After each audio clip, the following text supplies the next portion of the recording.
Welcome to a journey back in time, to the streets and seas of historic Great Britain. In this episode, we uncover the untold story of the first drug traders in history. So, let's set sail on this historical adventure.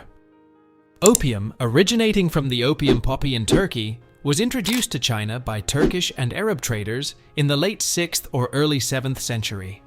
Initially used for medicinal purposes, the habit of opium smoking spread rapidly in China, leading to widespread addiction by the 18th century.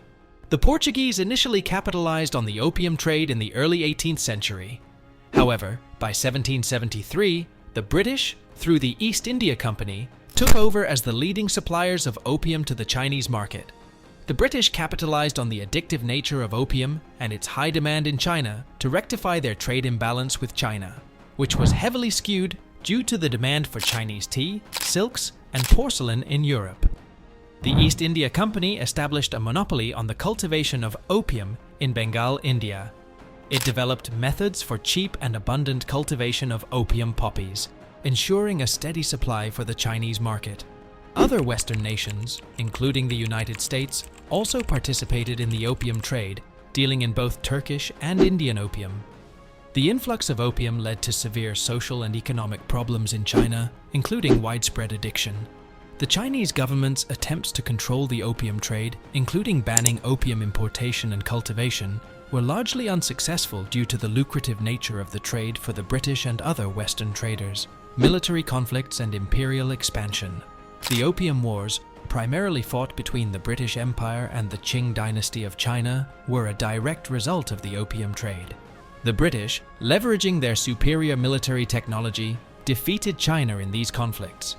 The wars resulted in the Treaty of Nanking and other unequal treaties that favored Western powers, significantly weakening China's sovereignty and economic stability.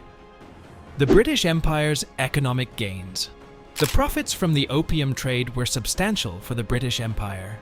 It allowed them to purchase Chinese luxury goods for sale in the West. The trade imbalance that had previously favored China began to tip in Britain's favor, altering global trade dynamics. The opium trade was so profitable that it constituted a significant portion of India's economy under British control. Decline of the trade and its aftermath. The opium trade continued into the 20th century, leaving a lasting impact on India and China.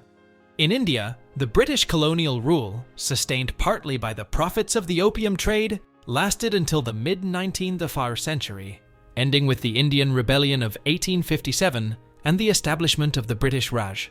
In China, the legacy of the opium trade and the Opium Wars contributed to the fall of the Qing dynasty and the beginning of a century of political turmoil and reform. The British Empire's involvement in the opium trade raises significant ethical and moral questions.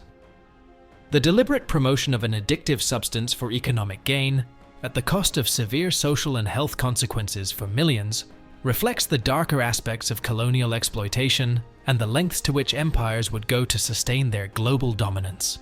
Today, the opium trade is often cited as a classic example of the exploitative nature of colonial empires.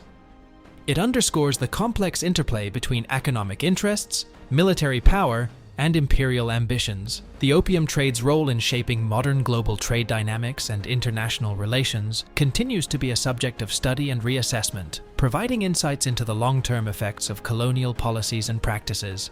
The British opium trade was not just a bilateral issue between Britain and China. It had far-reaching implications for global trade dynamics. By reversing the flow of silver and wealth from the West to the East, the British Empire significantly altered global economic patterns. This shift had a profound impact on the economic and political landscapes of both Europe and Asia, redefining the balance of power and trade in the 19th century. Role in British colonialism. The opium trade was instrumental in the expansion of British colonialism in Asia. It provided the financial means for the British Empire to extend its control over vast regions, including parts of the Indian subcontinent and Southeast Asia. The revenue generated from the opium trade supported the British military and administrative presence in these regions, facilitating further colonial conquests and the establishment of the British Raj in India after the Indian Rebellion of 1857. Societal changes in China and India. In China, The opium trade and subsequent wars led to significant societal changes. The Qing dynasty, which had been a dominant force in Asia, was severely weakened. This weakening contributed to the internal strife and revolutions in the late 19th and early 20th centuries, leading to the eventual fall of the dynasty and the rise of modern China. In India, the cultivation of opium under British control had significant social and economic repercussions, altering traditional agricultural practices and impacting local economies. Ethical reflections on the opium trade. The opium trade is a stark reminder of the moral and ethical considerations often overlooked in the pursuit of economic and political power. The British Empire's deliberate promotion of opium in China, despite its known addictive properties and the ban by the Chinese government, reflects a period of history where imperial interests trumped ethical considerations. The history of the opium trade is an essential component of educational curricula in understanding the complexities of colonialism, global trade, and international relations. It serves as a case study in the interplay between economic interests and ethical responsibilities on a global scale. The lessons drawn from this period are relevant in contemporary discussions about international trade, drug control policies, and the ethical conduct of nations and corporations in the global marketplace. Revisiting historical narratives. The narrative of the opium trade has undergone significant reassessment in recent years. Historians and scholars have highlighted the need to understand this period from multiple perspectives, including those of the colonized regions. This reassessment has led to a more nuanced understanding of the impact of the opium trade on global history and the importance of acknowledging and learning from the mistakes of the past. The legacy of the British opium trade continues to influence modern international relations, particularly between China and Western countries. The historical memory of the Opium Wars and the subsequent treaties remains a sensitive topic in China and plays a role in shaping its foreign policy and perspectives towards the West.